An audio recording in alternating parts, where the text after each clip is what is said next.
अस्सलाम वालेकुम दोस्तों, क्या आप जानते हैं कि पाकिस्तान में जितने स्टूडेंट्स मेडिकल एजुकेशन के लिए अप्लाई करते हैं उनमें सिर्फ 5% ही कामयाब हो पाते हैं। 50% स्टूडेंट्स ड्रॉप आउट हो जाते हैं अपनी डिग्री मुकम्मल करने से पहले कुछ रीज़न की वजह से। इस वक्त पाकिस्तान में 7000 प्राइवेट मेडिकल कॉलेज के ग्रेजुएट्स बेरोजगार बैठे हैं। ये वही लोग हैं जिन्होंने 1 करोड़ रुपए खर्च किए थे MBBS करने पर। दोस्तों ज़रा इमेजिन करो, जिस चीज़ में आप अपनी पूरी ज़िंदगी लगा रहे हो उसमें आपकी कामयाबी के चांसेस बहुत ही कम हैं। पाकिस्तान में मेडिकल एजुकेशन की क्या सिचुएशन है, कौन से चैलेंजेस आते हैं इस फील्ड में, मेडिकल स्टूडेंट्स कैसे सुसाइड तक जा पहुंचते हैं और पाकिस्तानी डॉक्टर क्यों पाकिस्तान से बाहर जा रहे हैं, आइए जानते हैं आज की इस वीडियो में।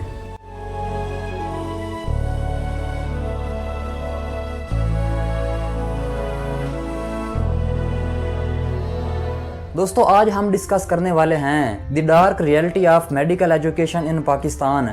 ये वो चीज़ है जिसने हज़ारों स्टूडेंट्स और उनकी फैमिली को अफेक्ट किया है और इसे डिस्कस करना बहुत ज़रूरी है। अगर आप इस फील्ड में आने का सोच रहे हैं या इसके बारे में जानने के लिए क्यूरियस हैं तो आपको इन फैक्ट्स का पता होना चाहिए। बहुत से लोग MBBS को एक आसान रास्ता समझते हैं, लेकिन एक्चुअल में ये एक बहुत ही मुश्किल राह है जिसमें बहुत सा प्रेशर और डिप्रेशन तक का सामना करना पड़ता है। अगर हम इसमें आने वाले चैलेंजेस की बात करें तो सबसे बड़ा चैलेंज ये है कि सिर्फ एडमिशन लेने के लिए आपको बहुत बड़े मैदान में कूदना पड़ता है। हज़ारों लाखों स्टूडेंट्स अटेम्प्ट करते हैं MD कैट देने के लिए, अपना एडमिशन लेने के लिए, लेकिन बहुत ही कम लोग कामयाब हो पाते हैं। इस एग्जाम को क्रैक करने के लिए बहुत महंगी फीसों वाली अकेडमियां ज्वाइन करनी पड़ती हैं। 12-12 घंटे लगातार पढ़ना पड़ता है जिससे स्टूडेंट पर एक प्रेशर बिल्ट होता है। बहुत महंगी फीसें देने के बाद भी जिनका एडमिशन हो जाता है उनकी फैमिली फिर मकरूज हो जाती है या उन्हें अपनी कोई प्रॉपर्टी बेचना होती है सिर्फ एक बच्चे को पढ़ाने के लिए। अगर प्रोफेशनल चैलेंजेस की बात करें तो बहुत लिमिटेड जॉब्स होती हैं और बहुत से डॉक्टर्स को तो जॉब मिल ही नहीं पाती और जिनको मिलती हैं उनकी भी सैलरी बहुत कम होती है। सोसाइटी में एक स्टैंडर्ड बरकरार रखने के लिए एक बच्चा बहुत मेहनत करता है, लेकिन अगर वो इसमें कुछ हद तक नाकाम रहता है तो फिर वो चला जाता है सुसाइड की तरफ। नेशनल लाइब्रेरी ऑफ मेडिसिन की इस रिपोर्ट को देखिए। University of health and science Karachi में 331 स्टूडेंट ऐसे देखे गए जो सुसाइड का प्लान बना रहे थे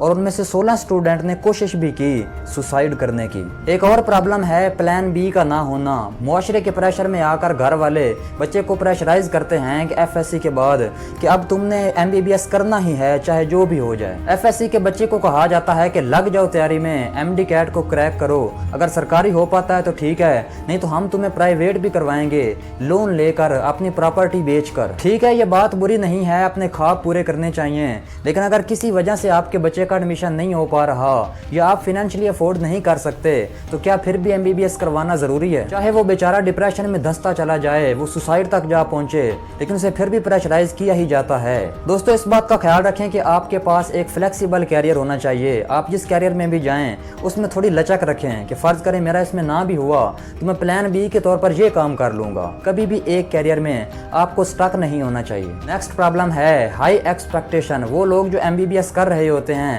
उनको रियलाइज करवाया जाता है कि जब तुम ये मुकम्मल कर लोगे तो उसके बाद तुम्हारे पास पैसा होगा, गाड़ी होगी, तुम्हारा एक अच्छा घर होगा, पूरे शहर में तुम्हारा नाम होगा। लेकिन जब वो 1 करोड़ रुपए खर्च करके MBBS मुकम्मल करता है तो उसे पता चलता है कि असल इम्तिहान तो अब शुरू हुआ है। उसकी सैलरी 60,000 से लेकर 1 लाख तक होती है। जब वो देखता है कि वो इस सैलरी में अपने वो ख्वाब कैसे पूरे करेगा जो उसे 6 सालों में दिखाए गए हैं तो वो एक दफ़ा फिर डिप्रेशन में चला जाता है और अब वो एक नया प्लान बनाता है मुल्क से बाहर जाने का। एक दफ़ा फिर वो इस चक्कर में पड़ जाता है कि मुल्क से बाहर जाना है, चाहे लोन लेना पड़े, प्रॉपर्टी बेचना पड़े, जो भी करना पड़े, मुझे मुल्क से बाहर तो जाना ही है, एक अच्छे कैरियर ऑप्शन की तलाश में। नेशनल लाइब्रेरी ऑफ मेडिसिन की वेबसाइट पर पब्लिश PMC के इस आर्टिकल को देखिए। मेडिकल के वो स्टूडेंट्स जो पाकिस्तान में डॉक्टर बनने के बाद मुल्क से चले गए, उनमें डॉक्टर्स की तादाद है 31,418, नर्सेज हैं 12,853, फार्मासिस्ट्स हैं 5,839। ये कुल तादाद बनती है 50,110 और ये सिर्फ 2022 की रिपोर्ट है। 2023-24 इसके अलावा हैं। PMC की रिपोर्ट के मुताबिक पाकिस्तान में 67% डॉक्टर्स बाहर जाने का प्लान करते हैं। वर्ल्ड हेल्थ ऑर्गेनाइजेशन की रिपोर्ट के मुताबिक 45% डॉक्टर्स बाहर चले जाते हैं सिर्फ 5 साल के अंदर अंदर। दोस्तों याद रखिए इस माइग्रेशन से पाकिस्तान को भी नुकसान होता है। 30% शार्टेज हो जाती है डॉक्टर्स की रूरल एरियाज़ में और 25% शार्टेज होती है अर्बन एरियाज़ में। जो डॉक्टर्स बचते हैं उन पर वर्कलोड ज़्यादा हो जाता है और हेल्थ केयर सर्विस की क्वालिटी भी कम देखने को मिलती है। इन प्रॉब्लम्स के सोल्यूशन के लिए गवर्नमेंट को कुछ इकदाम लेने चाहिए। सबसे पहले तो उन्हें सैलरीज ज़्यादा करनी चाहिए और तमाम बेसिक बेनिफिट्स देने चाहिए डॉक्टर्स को। अस्पतालों में वर्किंग कंडीशन को भी इम्प्रूव करना चाहिए। इसके अलावा स्पेशलाइजेशन प्रोग्राम बनाए जाएं और पब्लिक और प्राइवेट कॉलेजेस के दरमियान एक पार्टनरशिप कायम की जाए जिससे स्टूडेंट को आसानी मिलेगी। दोस्तों, इस वीडियो का मकसद था उन रियलिटीज़ को सामने लाना जो MBBS में दाखिला लेते वक्त हमें नहीं दिखाई जाती। दुनिया के बेहतरीन प्रोफेशन में से एक प्रोफेशन है ये डॉक्टरी का, लेकिन अगर आप इस तरफ आते हैं तो आपको उन तमाम चैलेंजेस को मीट करना पड़ेगा जो इस वक्त पाकिस्तान फेस कर रहा है। दोस्तों, आप भी अपना फीडबैक दीजिए। आप पाकिस्तान में मेडिकल एजुकेशन को किस नज़र से देखते हैं, कमेंट में बताइए। खुश रहें, खुशियां बांटें और मुझे अपनी दुआओं में याद रखें। मैं हूं आप सबका आसिफ सुल्तान।